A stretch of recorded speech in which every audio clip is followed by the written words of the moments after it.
Do you ever watch Bill Maher? I have in the past, yes, not Well, recently though. generally, he's really a good interviewer, and he asks hard-hitting questions. Mhm. But a few weeks ago, he had Matthew McConaughey on, and like Bill Maher turned into a bowl of jelly. He, he I mean, Matthew McConaughey was, going into some of his left field stuff, and Mhm. Bill Maher was just as enthusiastic, and all of that's to say, I really admire your work, and I hope I don't become a bowl of jelly. No. You have such impressive resume. I mean, you've done some pretty amazing things. And as I was reading on the internet, apparently you went to the UCLA Film School. hmm Yeah, well, film and theater is the same school. It's film, theater, and TV, which is kind of unusual. But I went in primarily more as a theater director, but kind of was interested in it primarily because I thought I could also work in film while there. But I ended up kind of illegally exporting myself to the music school while I was there. So it was the best of both worlds, sort of film theater as my official school, and then I ended up kind of sneaking down and working in the opera program a lot. How is it that you made the transition from where did you grow up? So I'm from Texas originally, from Oh, San that's okay. Antonio. I grew up in St. Charles, Missouri, partially on the river, middle of the country. How did that transition from being a middle of the country kid develop into somebody who went to UCLA in film and music and theater? I I really was I always joke I was actually a pretty bad high schooler, like in the sense that I always wanted to miss class and still try to get, I basically tried to push that system as far as I could. Like how much of high school could I actually miss and still get good grades? Like I was kind of one of those, like, could I have a 46% absent rate in straight A's? Because that would be an achievement.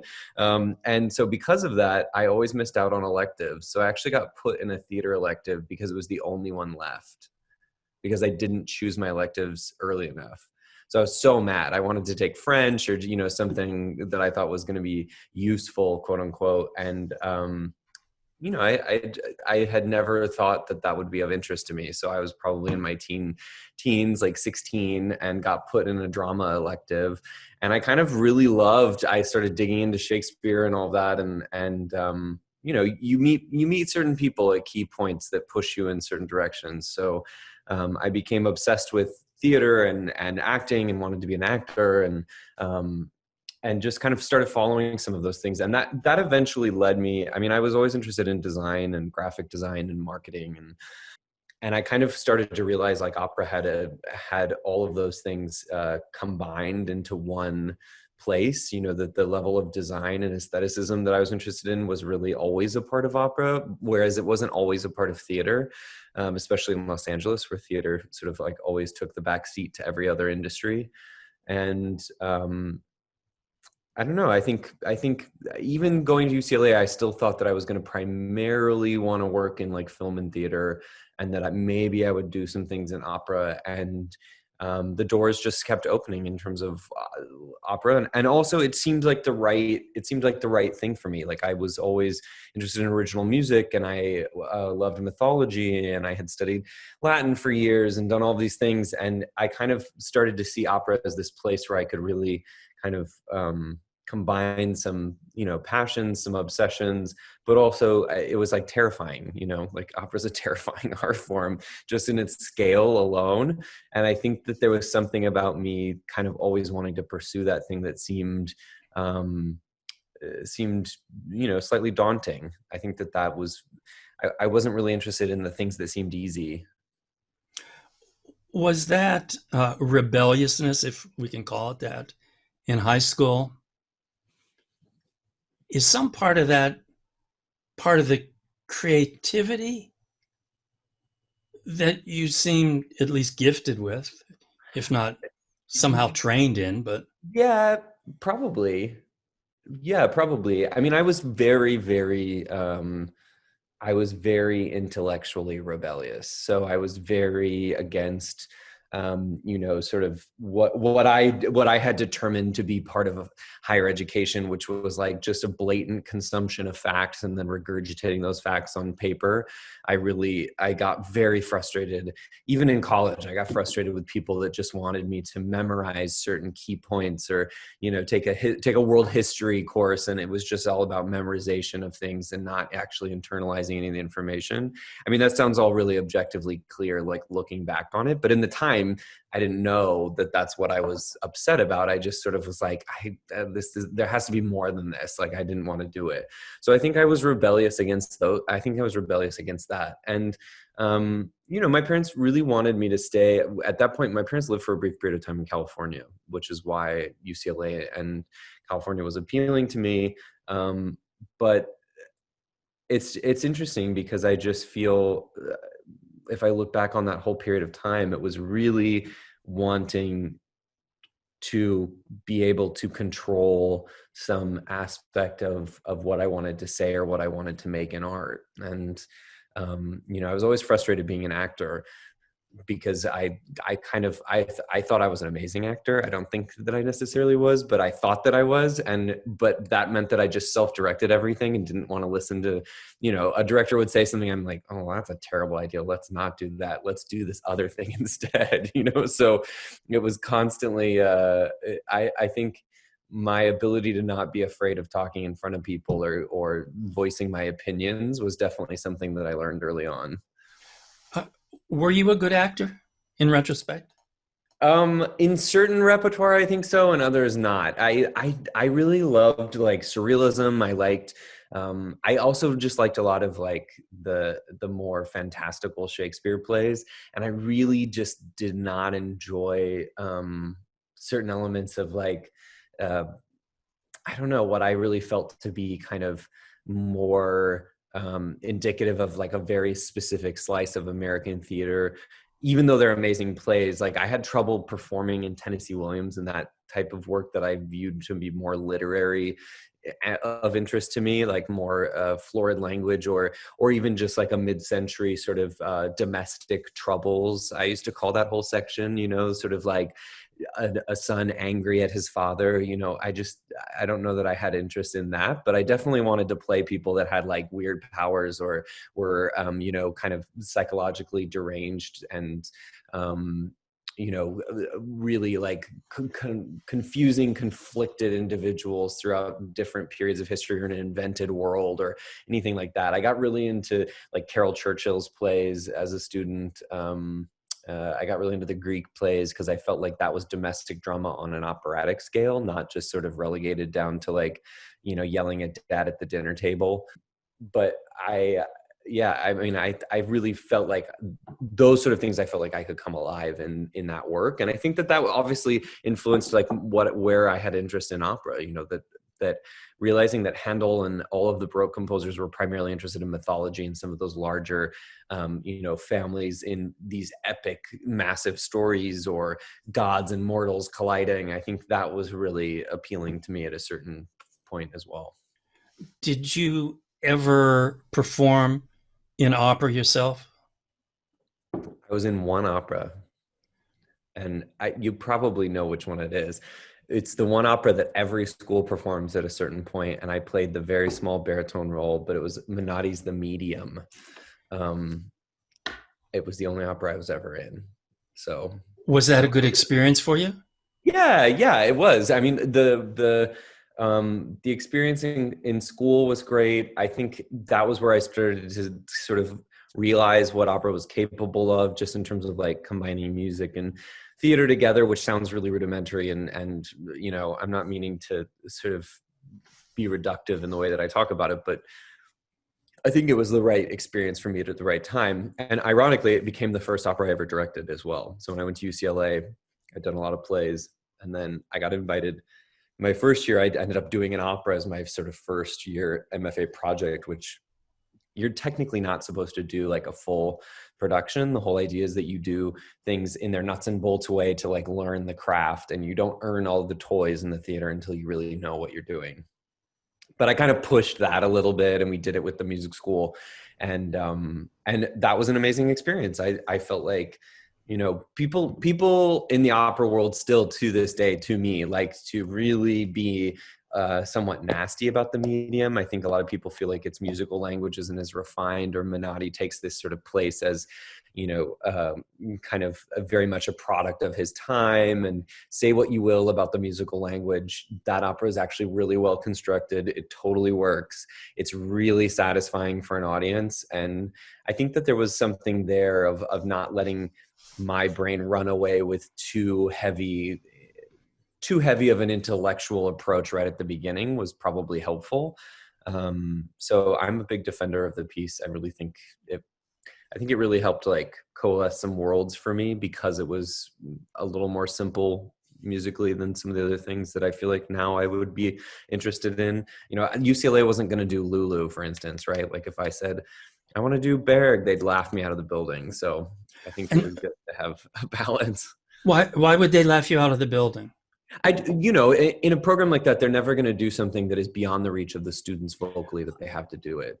I Right. see. So, as much as I have interest in doing something like a massive choral Henze opera, they're like a program, even a big graduate program like that is just not going to produce those works, because they're always balancing the educational trajectories of the people in the program. So they're looking at even in the most mature voices, it's unusual for a program the size of UCLA, which is a good program, but is small but mighty. I mean, it's 30 singers, right? It's intentionally kept to a sort of small place. And they have trouble making sure that they have someone that can sing the Contessa in Figaro, right? Because they don't want somebody too young to take that on. So the idea of doing something in in a completely other realm really was not something that I felt like I could propose at the time. I mean, So I say that, but while I was there, they did, Falstaff, and they did all these other big, pretty impressive things. So it all in balance. I think it was more about balancing what was capable vocally in the program in terms of what was right for those people, but also then what I was interested in. When I was leaving there, I ended up doing Flight. I don't know if you know this opera by Jonathan Dove. It's no. probably British composer Jonathan Dove. It's probably his most performed opera worldwide. They did it. Opera Theater St. Louis gave the U.S. premiere decades ago. It was written in 1997. But it's now one of the most performed Jonathan Dove operas. It's a comedy, which makes it also like in terms of a late 20th century comedy.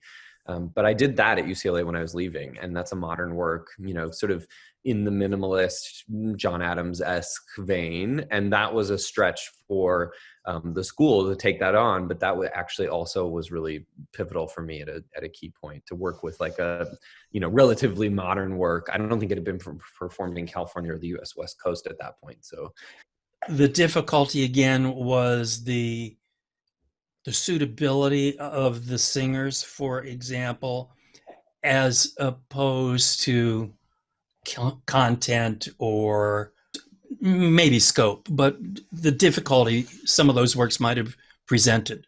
So they choose not to do them. Is that right? yeah, yeah. I mean, it's just basically, I'm still now I'm a professor there and teaching those students, right? So I'm teaching both theater and opera design, but also teaching the opera singers. And one of the things that I think about when you're teaching young singers is, how do you expose young singers and the next generation of performer and singer to a really wide array of what opera has to offer as a form, which means a massive amount of content.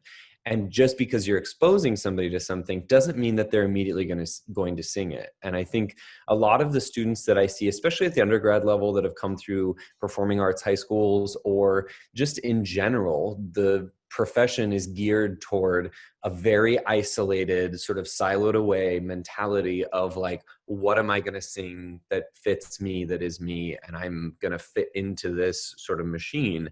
And I'm trying to get them to think like, actually, you need to know about all these different things that happen, and it is worthwhile for you to learn about a role that is maybe not vocally right for you at this given moment, because you should know the history of opera and what opera has to offer and what's being written now, and you should know all of those things. But it also doesn't necessarily mean that we're putting resources toward producing them with a new generation of students. I think the matrix of how you choose repertoire, I mean, certainly it was that way at Juilliard too, you know, very smart choice of like, how are we going to choose repertoire to fit both the students that we have, but also provide balance to an overall program. So you don't want to be a program that's only doing Mozart operas every year. You really want to be able to do something modern you know, or by a living composer who comes in and works with people. And I think that's going to be the next 10 years. I think the next, you know, 5 to 10 years of training a generation of singer is going to be, in a healthy way, I think, a more broad spectrum of what opera is capable of and what it has to offer, and not so much a sort of, you know, historically conservatively minded focus on just a very specific slice of the repertoire. I mean, certainly the things I've done, I've never done a Bohème or any of these standard rep pieces, not because I have disdain for them, but just because I don't really, it doesn't do much for me creatively. So, you know, that is always interesting for my students, because they come in going like, I will sing the Count and I will sing Pelléas and I will sing, you know, they have all of their, you know, I'll sing Così. I like, they know exactly kind of where they fit in the world. And I'm, you know, I feel like it is my job to say, actually, this world that you think you fit into so well is quite bigger than you imagined and quite older than all of the popular art forms we have today. So why don't we look at a whole bunch of things? And that's been great to see, where I have young singers who came in thinking they'd sing only one specific type of rep and had never looked at Handel or Baroque music before, and then find that they're really good with coloratura and that style, and they love it. And they, you know, that's one example. But I think that has me really excited about like the next 10 or 15 years for this generation of singer who's coming through a lot of programs. And I say that knowing that, you know, Juilliard's doing very similar things. We're a professor at UCLA right now who's a friend of mine, also teaches at Juilliard. So there's a lot of synergy between how singers are being trained to think of themselves as actors, even, you know, that it's not enough to be in a piano room locked away by yourself. You actually have to think about how to exist on stage and with other people. Even if we're digital and not together at the moment, you know, that those things are still important. And I've sometimes seen symphony orchestras do a staged opera, where the singers are lined up in 4 chairs and the symphony plays. And I find it most unsatisfying because, in fact, as you point out, opera is theater also. So it misses the sets and the costumes, but it also causes one to focus on what the libretto is actually saying. And Mm-hmm. sometimes they're pretty silly. Yeah. Um, Yeah. um, How interesting is that, right? That all of a sudden you're like, oh, wow, the text of this is kind of not good. exactly. Yeah. Yet when I see it in a full blown production, that's just one thing I'm looking at. But Yeah. it's such a complex Yeah. endeavor that Yeah. you really hope to take it all in, just not parts of it. Yeah. I don't know. You know, I've done several things with orchestras, kind of in different veins. I mean, more installation type pieces. Uh, I mean, of things that I've done myself. Then with San Francisco Symphony, when Michael Tilson Thomas was there right before he left this last year, we did several works, and I would say he always chose pieces that were actually dramaturgically sound. Like Peter Grimes of Britain, right, is an excellent libretto and an excellent opera. But, you know, it's interesting. I've had this conversation with companies all the time, because symphonies in particular want to do that type of work.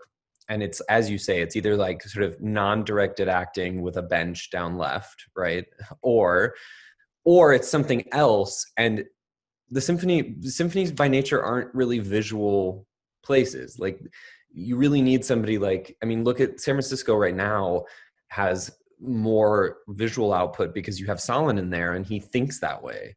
But if you don't have a music director who thinks visually, for the most part, it's an oral form that has some sort of visual marketing, but it's really a concert experience. So when they do opera, I was noticing all these companies were inventing this word of semi-staged opera.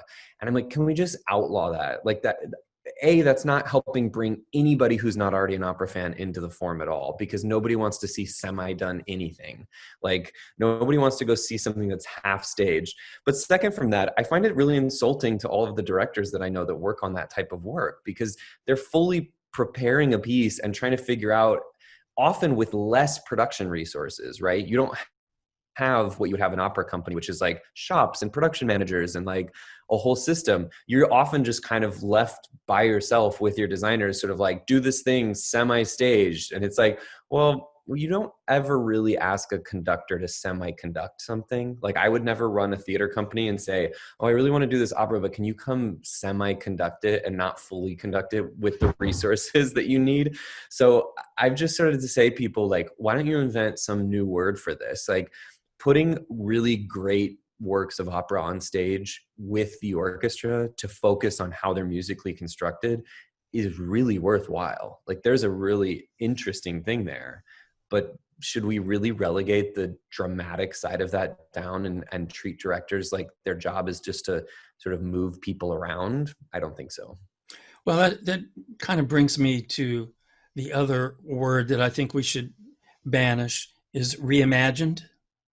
Oh yeah, I'm already sick of it. Everybody's reimagining, but when you look at, and this actually gets to some of the work that you're doing, when you see most symphonies, when they're presenting a reimagined something or other, it's basically a TV performance with cameras focusing on instruments and then on the conductor. And then, you get to the trumpet, then you get to the flute. And sometimes you actually should be watching the flute. The music's actually there. Sometimes the camera's off, so you're watching the flute and the timpani's playing. But anyway, that's not reimagining. That's just committing to videotape a performance, and often not very well produced. So I did notice your LA chamber music series, and it's called Close Quarters. Really impressive stuff. Oh, thanks. To me, that's actually reimagining the works. If not the works themselves, at least the presentation of the works. Yeah. And Yeah. I was wondering if you could talk about how you go about producing something like that.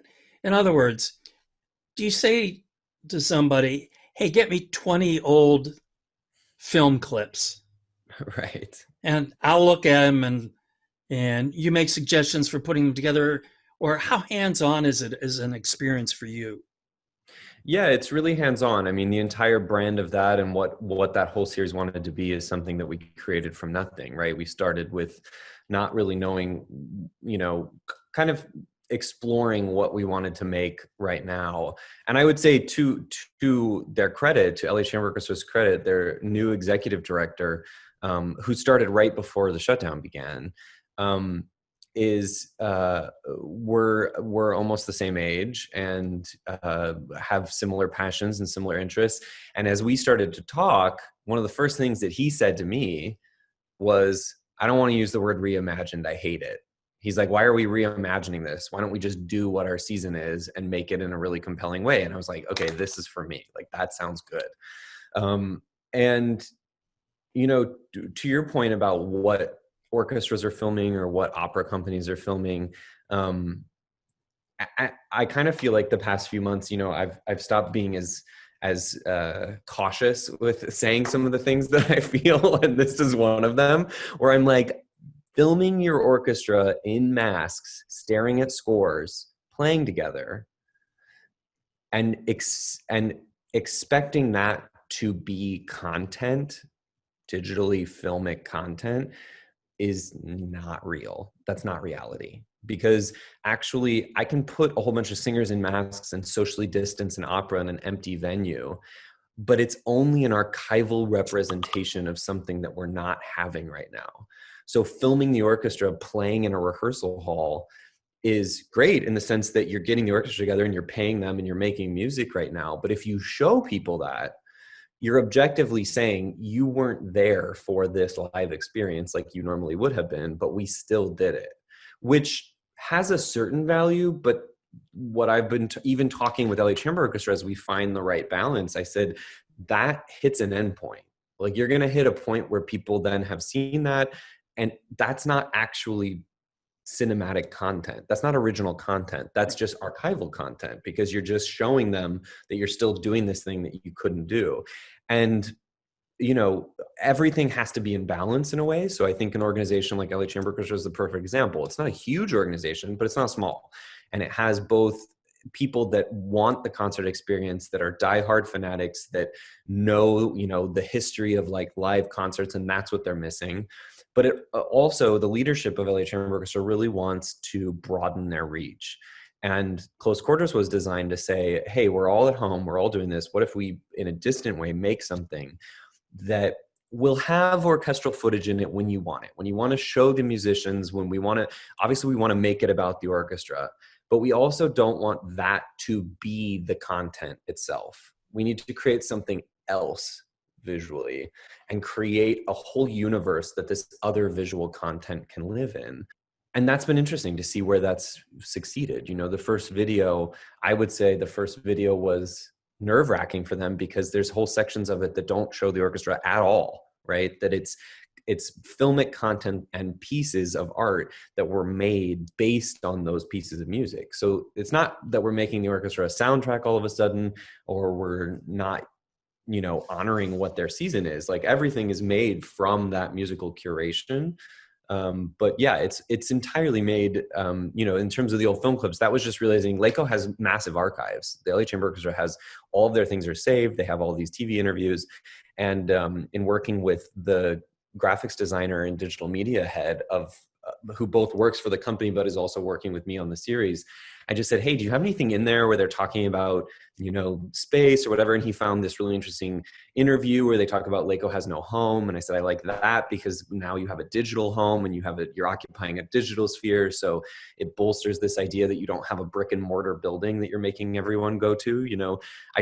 I'm just really tired of seeing companies not be more creative with how they want to create content right now, and to not realize that, you don't watch a show on TV, like on HBO or Hulu. You would never be watching a Hulu show and then have it suddenly cut to footage of the crew making the show, just so that you knew that there was a crew that was making the show, right? But that's the equivalent of what the orchestra world's doing, where it's like, a tumbleweed blows across the empty box office, and you launch right away with, we're sorry, we can't be together. It's like, who wants to watch anything that's immediately an apology for not doing the thing that you want? It's like, shouldn't we just completely like hit pause on the live stuff? Like just agree that we're going to eventually do that, and that will still exist. Film the rehearsals, show people that what you need to show them, but instead create some new things.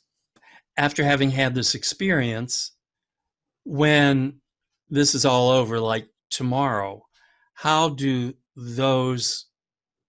that series inform a live performance now? Or will it? Or is it just two separate things that have to go their own ways?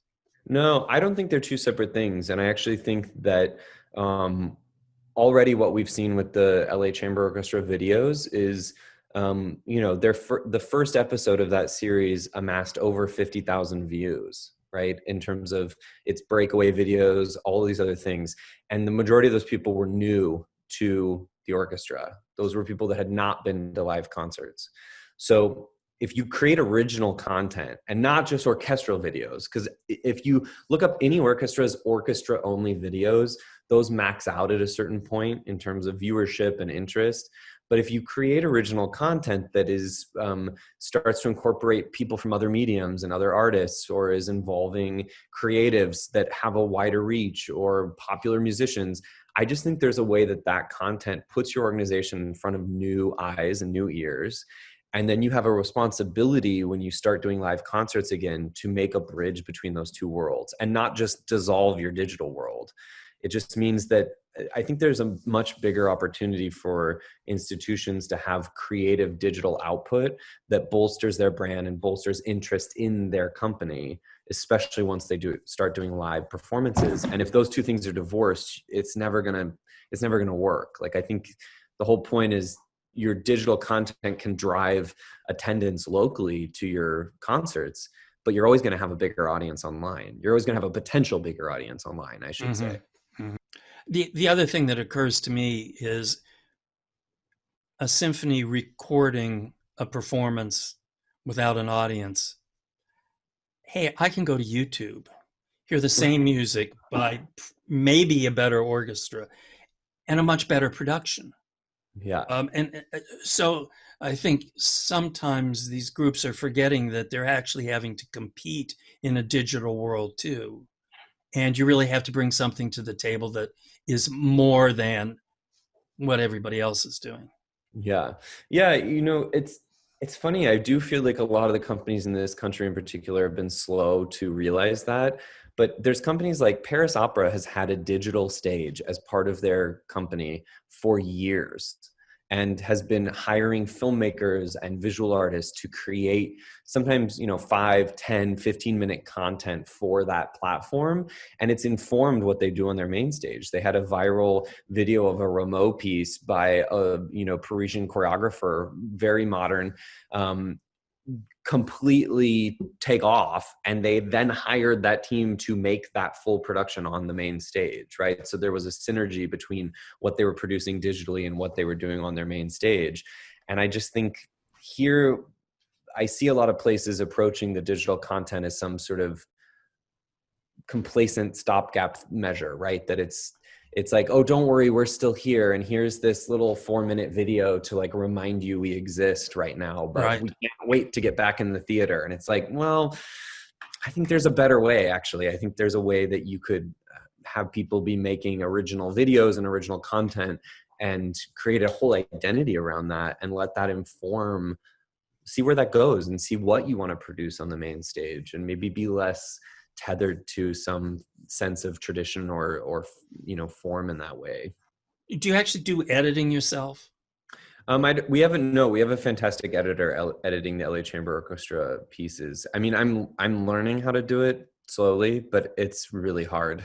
If you don't know how to, what LA Chamber Orchestra needs, I would not be capable of doing at all. So we actually have an editor who I worked with this summer a little bit.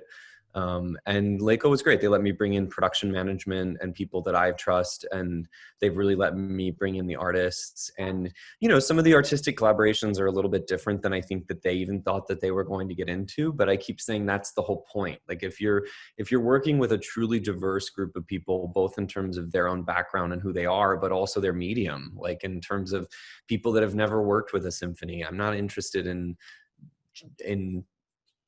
the episodic content shouldn't just be what everyone's expecting it to be, right? The whole point of doing this is that you are making something visual that's challenging people. And I keep saying to them, the goal with this is not that it appeases one specific type of person for the whole 16. We're making 16 episodes. Right. So there's going to be episodes that certain people like and other people don't like. And there's going to be episodes that those people who didn't like the first one really like the later ones and other people don't. That's part of the nature of a well-balanced series. In my mind, it's the music is jumping all over the place. I mean, this coming Friday, we're launching Appalachian Spring, right? So we have this Copland sort of Americana piece that's coming out of 2 programs of sometimes obscure Baroque music. So, if your musical style and curation is able to rapidly change, your visual presentation, your visual ideas, your content should also adapt and change. I would just say we're both trying to do that while also establishing the brand of their series, which is new, and figure out where we can push that in terms of its limits. So we've been issuing, they just launched a whole thing for Close Quarters Instrumental, which is all the instrumental videos of the pieces that without any of my sort of visual content, right? It's just the recordings of the orchestra playing the pieces, because they realized there were certain key donors and other people that really wanted to see their favorite orchestra players play those pieces. and realized that that shouldn't actually be the episodic content, right? You're not going to get upwards of 20,000 views in 5 days of just an orchestral video. Right. But you can send that to the 100 people that really want to see it, that are tethered closely to your organization. Right. There is something sort of bizarre about watching musicians play with masks on. Yeah. I think we're pretty good at picking up cues about what their whole face is doing if you can just look at the eyes. I think most of us are pretty good at that. That's why the flautist was kind of compelling, because he didn't have to wear one. Yeah. And I even noticed that there was a tendency to favor videos of him than the people with masks.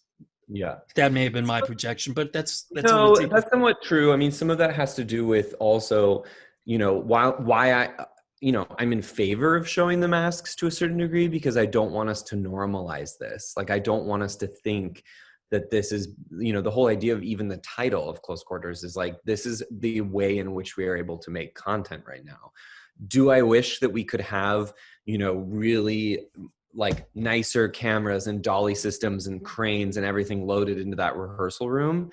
Sure. The reality of how we have to record all this doesn't enable that. Plus the union, we've been talking with them about, and the orchestra rep about, like, we probably shouldn't have crew within 6 feet of the musicians in terms of safety, especially in LA County right now. So, some of like the camera that was able to get close to the flautist is because of that plexiglass barrier and where they were Right. able to put the camera, right? Which means that, that footage became more appealing than things where we had to be further away, or, the cameras couldn't move. It also, we have to limit the amount of movement in that room in terms of cameras themselves. So I would say the fact that any orchestral footage is able to come out of those sessions at all, video-wise, is impressive, given the amount of, I would say, uphill restrictions around it, versus what we're filming out at our sound stages and what we're doing creatively. We have a different camera, a little more freedom, because it's a bigger space. We're not worried about orchestral time and money, right? We're not worried about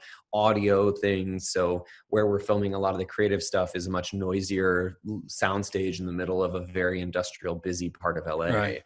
That wouldn't work for the orchestra. Was there some reason you didn't apply any effects to the musicians playing? In other words, when you saw them, they just played straight. It was just a true representation of what they looked like. Did you ever think of applying any effects to them? I mean, in the second episode, we did one whole section of their stuff in black and white. We played with some filters. We made it look like different types of footage had been captured on film and whatever. I just also think at a certain point that maxes out. Like, at Yeah, the I end agree. of the day, what I'm more interested in showing is the orchestra did what the orchestra wanted to do, which is they're playing the music that they want to play, and they're playing it together, and we record that. But it's ultimately, that's archival footage of them playing those things together, because they gathered together to play them. So we have it.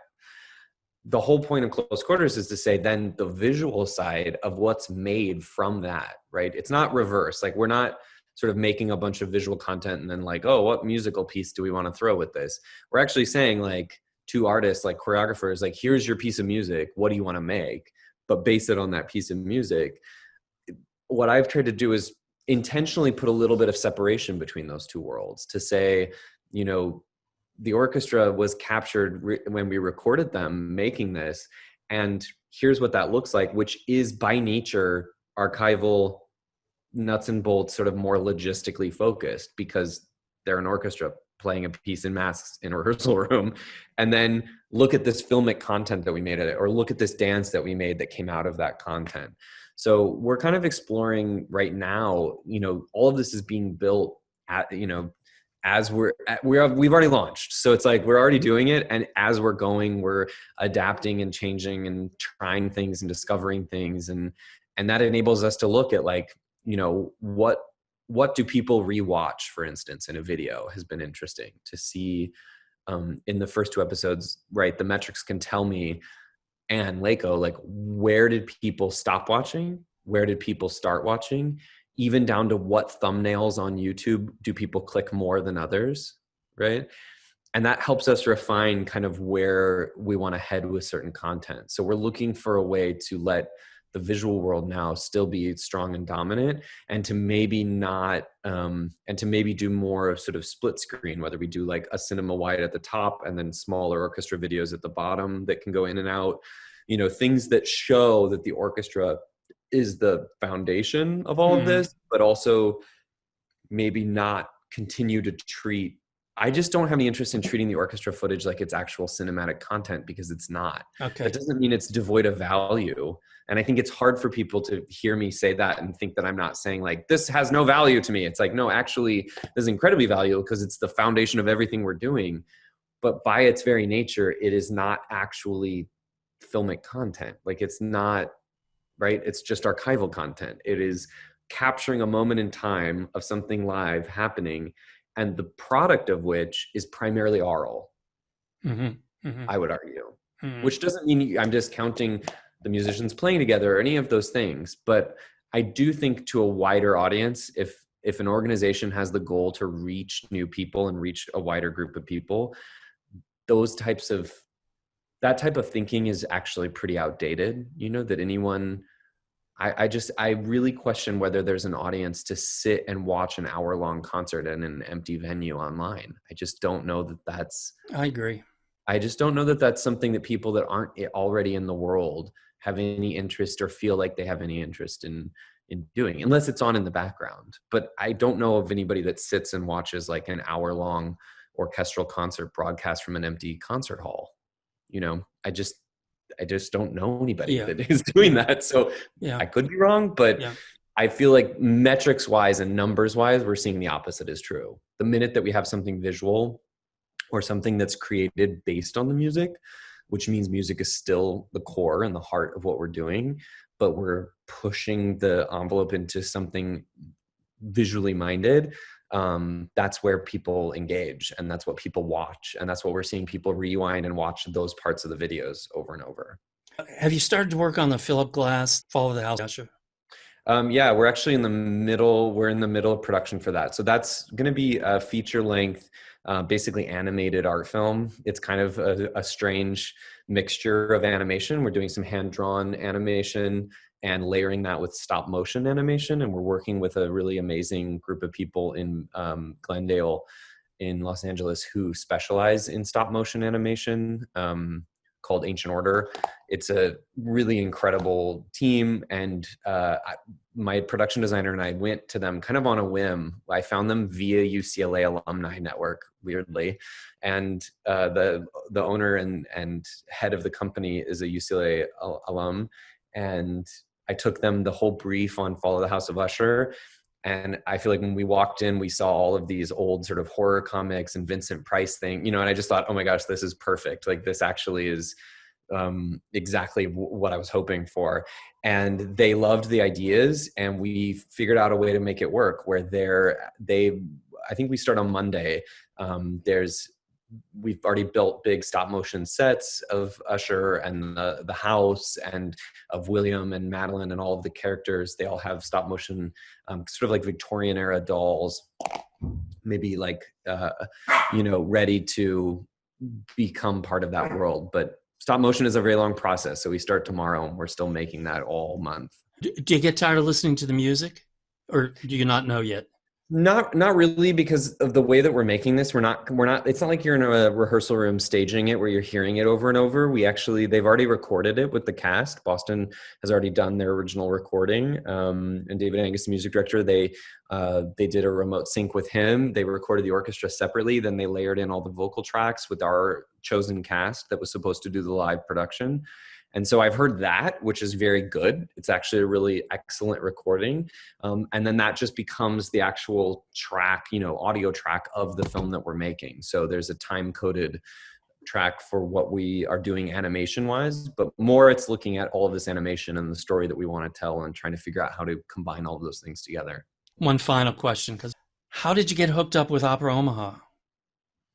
One of the first places I worked was in Chicago Opera Theater, and the general manager of Chicago Opera Theater was Roger Weitz, who had been from Nebraska, from Omaha, and had been working with Brian Dickey in Chicago, had gone through the Kennedy Center program, and just was really smart, really great. we became friends sort of through me doing projects there. And then I feel like my last year in Chicago, he came and took me out to lunch and said, "Oh, I'm kind of going back to where I'm from to lead Opera Omaha, and I'd love to have you come and do some work and maybe think about what types of things you'd want to do or what pieces and who you want to bring." So it's really because of Roger Weitz. The general director is he's one of the most collaborative, open-minded, amazing, I would say, leaders of an opera company in the country, as far as I'm concerned. And he also just personally like really believed in me at a point where that was incredibly influential and helpful, right? It's not lost on me. Like when you have a general director who says to a young director, like, "I really like what you're doing. I like the stories that you're telling. Do you want to come do that for this company?" That's how that residency evolved. So I have been going there annually since 2014, kind of with that in mind. But I really always appreciated it because I would say, while Roger and I are really good friends, my involvement there has always been based in the work. Roger always had more interest in the stories, the work, the pieces, seeing my productions, wanting a specific type of work at the company. And that's been good for me too, to sort of hone how I want to. Omaha's a strange place to make opera. It's a very liberal, artistic city, but at the same time, opera's not a currency there. Like that's not something people automatically choose to partake in. So how we frame it and how we talk about it has been really eye-opening, I would say, over the past 6 years. And I just also like working at a place where if there's a disagreement, because sometimes I have crazy ideas. Like I'm like, "Hey, we should do this thing that's really scary to you." And what's amazing about working with Omaha is most places say no, right? If they're afraid of something, they'll just say, "No, we can't do that," or "No, we have to censor that," or "No, whatever." And what I like about Roger is I can't think of one example where if we disagreed and I took the time to explain why I was saying something, he would inevitably go, "Oh yeah, I see that. Okay, let's do it." Right? There was actually an engagement with potential and what opera has the potential to do versus engaging with our audience really expects opera to be this. So we're going to let it be defined by its past history. And I think that's why we were able to do things like bring Missy Mazzoli and Royce Vavrick for Proving Up and have a festival and do Philip Glass in the festival, but also bring in other artists to make other work, that it really evolved into something that wasn't just Is contained there to one person. is there something different about the Omaha community that will support this kind of festival than other communities? Do you I know? think that there's something unique about that as a place for having some freedom to experiment. There's kind of I would say in the city, there's already, a big prominent artist residency that's very experimental. There's already art galleries and contemporary galleries that do, I use the word experimental pretty broadly, but like that really are experimenting with form and logistics and construction versus just the content itself. And I think that energy actually has helped a lot. I think that there's a big film nonprofit that's part of the city. The filmmaker Alexander Payne is from Omaha and has connections to a lot of sort of film-oriented things. So even in the past, even pre-pandemic, we were already we were broadcasting films and film scores and cinematic contents and doing things in movie theaters as part of the festival, way before, I would say, the March 2020 cancellations of everything. We were already looking for ways to put opera as a larger brand in front of new people. So in the 2019 festival, it launched with a midnight horror show filming where Ross Carr of International Contemporary Ensemble played a live overture on percussion to the piece. And everybody at that screening had probably never been to an opera before, but there was the opera company doing this thing as part of the midnight horror screenings that are part of this film, old cinema. And there was something about that where I was sad to not continue that in some way in 2020 there, because I felt like there was an opportunity to rewrite what an opera company is capable of in a community. Look forward to seeing some of your stuff again. Yeah. Definitely every 2 weeks we have these LA Chamber Orchestra episodes. This next one is pretty meditative and features poetry that was written by a really amazing LA poet and artist on election night. So I just thought that seemed appropriate. Doing Appalachian Spring right now feels like we can't ignore the world to a certain Right. degree. So I asked a poet in LA to write poetry at 6 p.m. on election night, and the corresponding video is all timed exact. It's all at the same time. So it's sort of this, what's coming out this Friday is kind of a time capsule of Los Angeles on that day in November, which I love. So, and then that goes in a totally different wild direction for the remainder of the first part of the season. So it'll be fun to Look have these. forward to it. Yeah, All definitely. right. But good to chat. Hey, Yeah. good to chat. Appreciate Yeah. it.